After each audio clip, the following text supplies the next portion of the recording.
Ethan Carter's quiet neighborhood slept under dim streetlights, until flashing police lights shattered the calm, and yellow crime scene tape cordoned off the street. Inside Ethan's neighbor's home, the living room lay in chaos, overturned furniture, scattered papers, and shadows that seemed to move with the flickering light. A close-up revealed a blood-stained carpet marked with forensic tags, a grim testament to the violence that had occurred. Back in his apartment, Ethan stood alone, staring blankly at the walls, trying to comprehend how his life could unravel overnight. A sharp knock echoed through the night. Detective Victor and his team stood outside, their presence tense and commanding. Hours later, Ethan sat slumped in a harshly lit interrogation room, exhaustion and fear written across his face as N leaned over him, files in hand. Ethan's trembling hands signed a confession he didn't understand, each word forced under the weight of doubt and fear. Sweat and anxiety streaked Ethan's face, shadows stretching across the wall, as he whispered the words he never meant to say.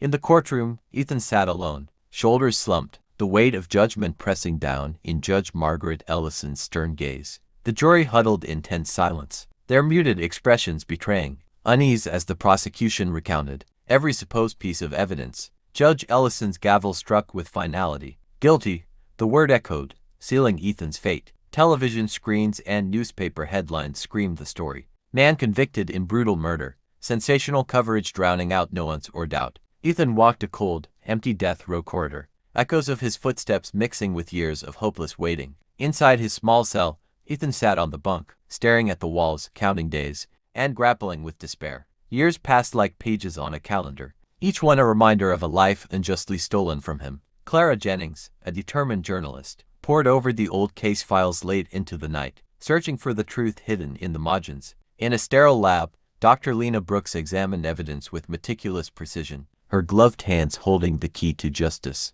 A computer screen revealed a DNA mismatch. The biological evidence did not belong to Ethan. The true perpetrator, Lucas Reynolds, loomed in shadow, finally connected to the crime that had ruined Ethan's life. Years later, Ethan, older but resolute, re-entered the courtroom as Judge Ellison reopened his case. Dr. Brooks testified with clarity and authority, presenting DNA evidence that could no longer be ignored. The courtroom held its breath as Judge Ellison pronounced, "The conviction is overturned."